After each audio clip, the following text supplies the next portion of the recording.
नमस्कार दोस्तों, स्वागत है आप सभी का आज इस नई वीडियो में। आज मैं बात करने वाला हूं भारत की राजनीति पर। और राजनीति पर बात इसलिए करने वाला हूं क्योंकि एक चीज साबित हो चुकी है इस देश में कि देश में जितने भी नेता, जितने भी पार्टी के लोग बेल पर बाहर हैं या जिन जिन पार्टियों के मुखिया बेल पर बाहर हैं, वे लोग ईमानदार हैं।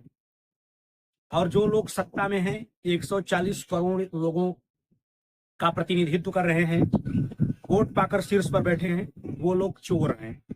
आखिर हो तो यही रहा है ना। सोचिए, जो लोग चोर हैं, जो लोग सत्ता से बाहर हैं, बेल पर जेल से बाहर हैं, वे लोग तरह तरह के साजिश रच करके बोलते हैं कि नरेंद्र सरेंडर, मोदी चोर है, देश में वोट चोरी हो रही है, या देश की अच्छी अच्छी एजेंसियां ईडी सीबीआई वो लोग बिक चुकी हैं, देश बिक चुका है। उनका कॉन्फिडेंस देखो। और वो लोग बड़े अच्छे हैं जिन पर 100-100 200 केस चल रहे हैं, बेल पर बाहर हैं, जिनके ऊपर बड़े बड़े आरोप साबित हो चुके हैं, जिनके बारे में पूरा देश जानता है। यहाँ तक कि विदेश के लोग भी जानते हैं कि आतंकवादियों का समर्थन कौन है। जो लोग आतंकवादियों के साथ फोटो खिंचवा चुके हैं, जिनके पूर्वज आतंकवादियों को बुलाकर स्वागत कर चुके हैं, माला पहना चुके हैं, पेंशन दे चुके हैं, उनका स्वागत करते हैं। देखिए भैया, चुनावी रैली निकालना अच्छी बात है, ये लोकतंत्र का नियम है। लेकिन ये कहाँ का नियम है कि किसी बड़े नेता को जब आप अपनी ताकत से, अपनी ईमानदारी से नहीं हरा पाएंगे तो इसके बाद नीचता पर उतर जाएंगे, गालियां बकेंगे। कल बिहार की रैलियों में जो हुआ, देश के प्रधानमंत्री के खिलाफ जो भी शब्द इस्तेमाल किए गए, ये किस चीज की निशानी है? ये आपकी गिरी हुई हरकतों की निशानी है। और ये चीज दर्शाती है कि अब आपके पास कोई भी चारा नहीं है इस व्यक्ति के खिलाफ षड्यंत्र रचने का। झूठे षड्यंत्र रचने के बावजूद भी इस देश की जनता जागरूक हो चुकी है, पढ़ी लिखी है, सोशल मीडिया का जमाना है। आप लोग क्या कर रहे हो या भविष्य में क्या किए हो देश के लिए, जनता के लिए, सभी को मालूम पड़ रहा है। तो आपकी असलियत सामने आ गई है। इसके बाद कहा जाता है ना कि आपके मन में जो चल रहा है ना, भूले भटके किसी न किसी दिन जबान पे आ ही जाता है।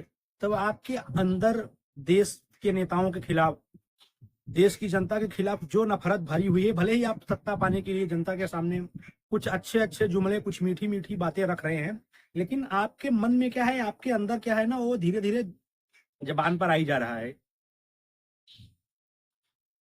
सोचो, जब आप लोग सत्ता पाने के लिए देश के प्रधानमंत्री के प्रति, जिस व्यक्ति की उम्र अब बहुत सीनियर हो गई है, उनकी माँ की उम्र 100 के आसपास हो गई थी, जिनकी डेथ हो चुकी है, इसके बावजूद भी आपकी जो मानसिकता है वो गाली के रूप में बाहर आ रही है।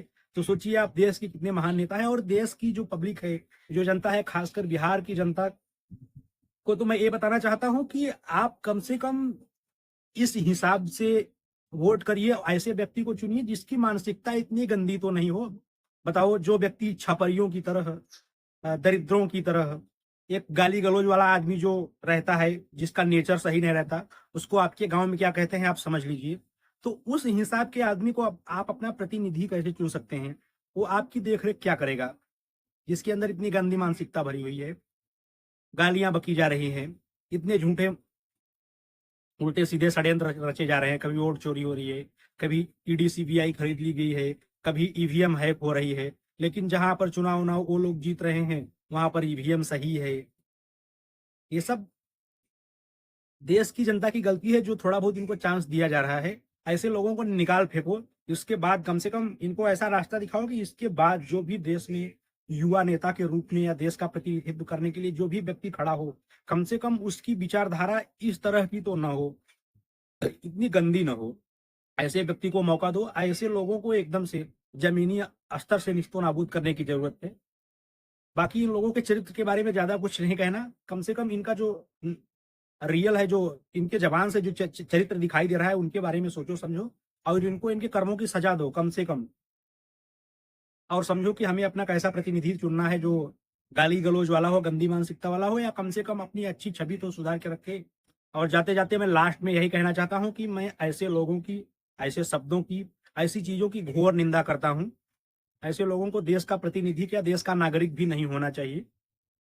बाकी आप लोगों के विचार, आप लोगों की मानसिकता क्या है, आप लोग अपने हिसाब से अपना अपना डिसीजन लीजिए और ऐसे लोगों को देश से उखाड़ फेंकिए। नेता बनने का ख्वाब जो है ना, इनके मन से निकाल ही दीजिए, तब इनको पता चलेगा कि कम से कम प्रतिनिधि बनने के लिए जो अपनी छवि है ना, उसको कैसे मेंटेन किया जाता है।